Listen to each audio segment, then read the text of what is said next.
আজকে তোমাদের 1 মিনিটের মধ্যে ত্রিকোণমিতিক টেবিল কমপ্লিট হয়ে যাবে। যে 1 থেকে 4 পর্যন্ত গুনতে পারবে তার জন্য এটা, ঠিক আছে? তো আর মুখস্থ করার কোনো দরকারই নেই, ঠিক আছে? আর মুখস্থ করার কোনো দরকার নেই।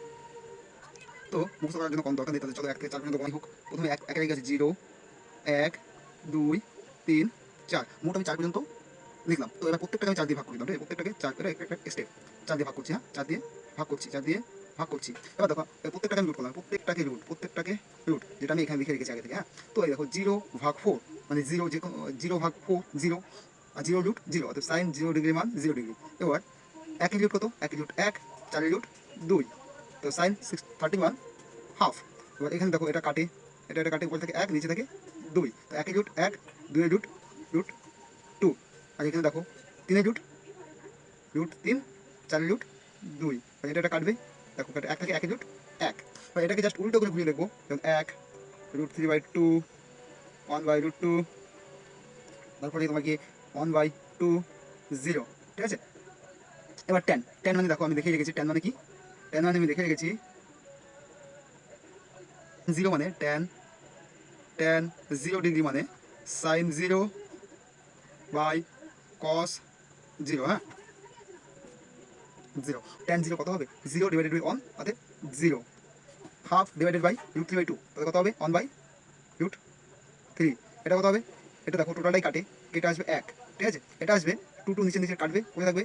√3। 1/0। এবার যে কোনো সংখ্যাকে যদি তুমি 0 দিয়ে ভাগ করো, দেখো আমি একটা জাস্ট দেখাচ্ছি, উদাহরণ দেখাচ্ছি। 1/0 এটাকে যদি ভাগ করি, দেখো আমি যতদিন দেখানো ধরো আমি একবার দিলাম 0, 1, আবার থেকে দুবার দিলাম 0, আবার 1, থেকেই যাচ্ছে, অর্থাৎ কোনোদিন মিলবে না, মানে অসঙ্গত, মানে ইনফিনিটি। এটাকে এরকম চিহ্ন দিয়ে রাখে, অসঙ্গত বা এই চিহ্ন। তো আমি এটা এরকম দিলাম, হ্যাঁ? আবার আমি জিনিস লিখে রেখেছি, দেখো কোসেক মানে 1/sin, 1/sin, কোসেক মানে কি? 1/sin। দেখি কোসেক মানে কোসেক মানে কোসেক মানে 1/sin। তো সাইনকে জাস্ট সাইন 0 মান কত, কোসেক 0 মান কত, সাইনকে জাস্ট উল্টে দেবো, তাহলে 0 নিচে কত আসবে? 0, দেখো 0 নিচে কত কিছু নেই, মানে 1 আছে, 0 নিচে কিছু নেই মানে 1 আছে, অতএব 1/0, তার মানে কি হচ্ছে?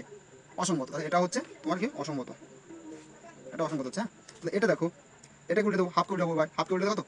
1 2 উপরে যাবে, 1 নিচে আসবে, অর্থাৎ 2 আসবে। এটা কত হবে? √2 আসবে। তারপরে এটা কত আসবে? এটা আসবে 2/√3।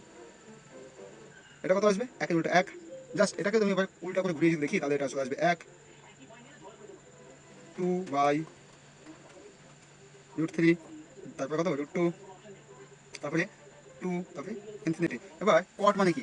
কট মানে 1/tan, কট মানে COT, কট মানে 1/tan, কট মানে 1/tan, অতএব কটের মান যা হবে tan উল্টে দিয়ে তাই হয়ে যাবে।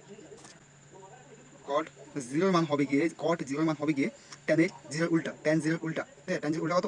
0, tan 0 মান 0, আর 0 উল্টা 1/0, আর 1/0 মানে ইনফিনিটি বা অসঙ্গত।